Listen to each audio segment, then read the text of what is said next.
Hi guys, welcome to Pearl TV again, and if this is your first time here, please don't forget to give a like, comment, and subscribe, and ring the notification bell in order for you to be get updated whenever I posted up a new video. So in this video guys, I'm going to teach you my new recipe. Okay, the creamy pasta carbonara. All you need to have is the pre-cooked pasta, the garlic, okay, chopped garlic, chopped onion, celery leaves. Okay, clean that well in the butter, the mackerel in natural oil in can, and the whole mushroom, chop that mushroom, okay? And we need an evaporated milk, the carbonara mix of McCormick. I really love that, okay? But this is not a paid promotion. Okay, to start guys, we need to preheat the pan. This time I'll be going to use the 10 grams of butter. Okay. So make it sure that all the ingredients are ready before cooking so you will not be get rattled, okay? So first things first, before cooking is prepare the ingredients. And next is, as you can see, I already put the butter. 10 grams of butter in the pan, and I would allow that to melt before putting the garlic. Okay?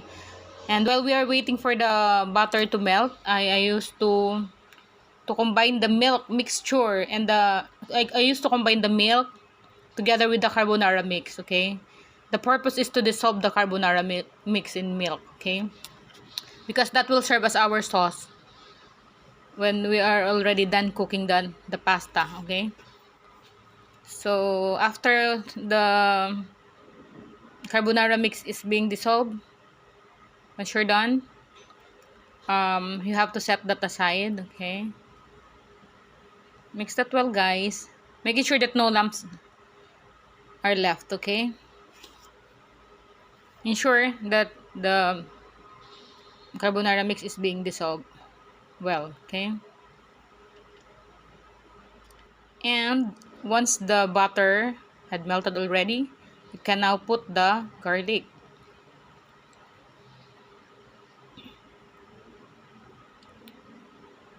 Okay. You stir that guys after you are done putting all the garlic. Then once it's done, you can now put the onion. Okay, mix it all together, stir it all together.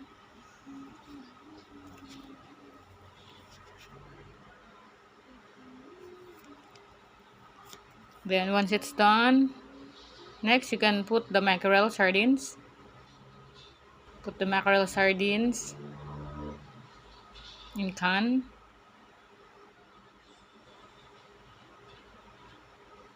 Okay, that's a very healthy option guys. Instead of using pork, okay? Very healthy. Since it's also rich in protein, but it's low in cholesterol. Try to consider my recipe guys if you are trying to look for a better recipe aside from using the ham or the bacon, diba? So once it's done, you can now next put the chop. Make it sure that the other ingredients are already prepared guys, so you can continuously step by step follow instruction, okay? And then put the chopped mushroom, okay? And then stir afterwards.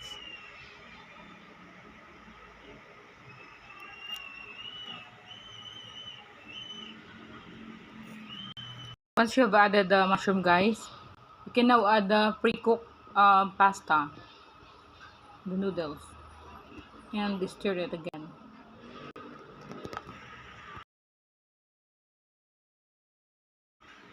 Okay, gradually put the spaghetti noodles, okay, and mix it all together.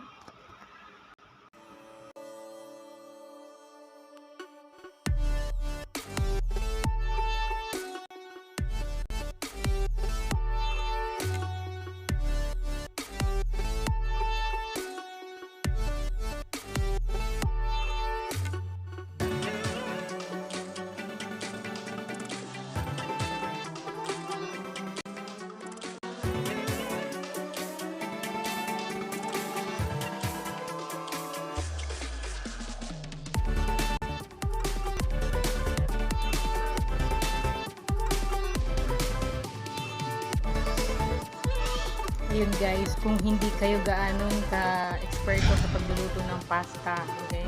This is a tip for you.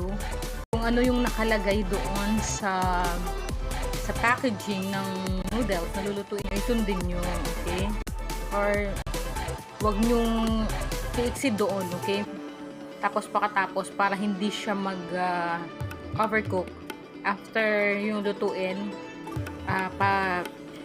padaanan nyo ng tubig na malamig or tubig na na galing sa faucet. Ayan. Since luto na nga guys, na-mix na natin guys, ilagay na natin guys yung cream. Okay? Yung McCormick mixture in a milk. Ayan. As you can see, binuhubuhos ko na.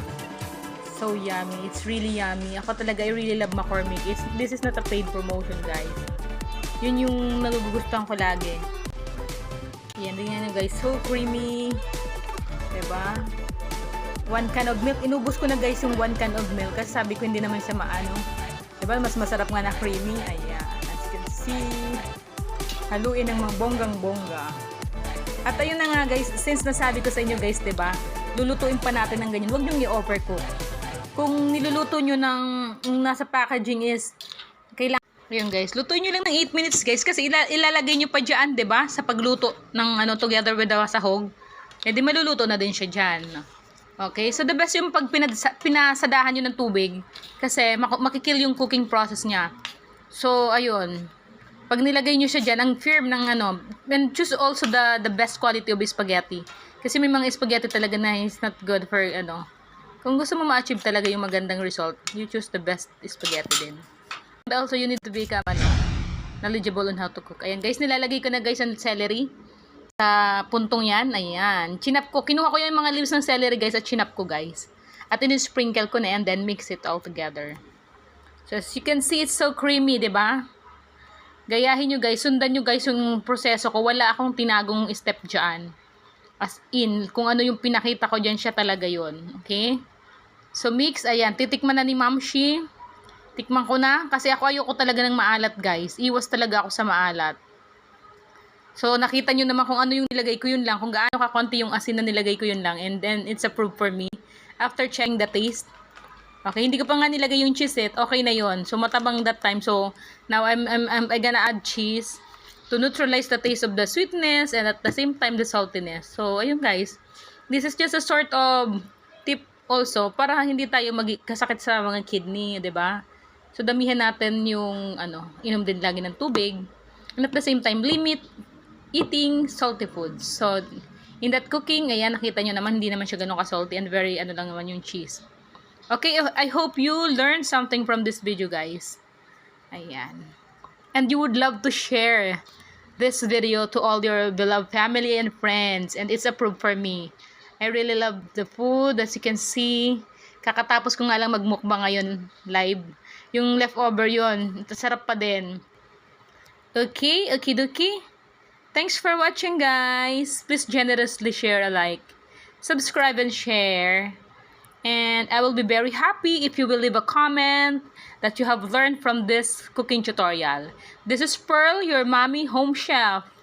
And signing off. God bless. Love you all.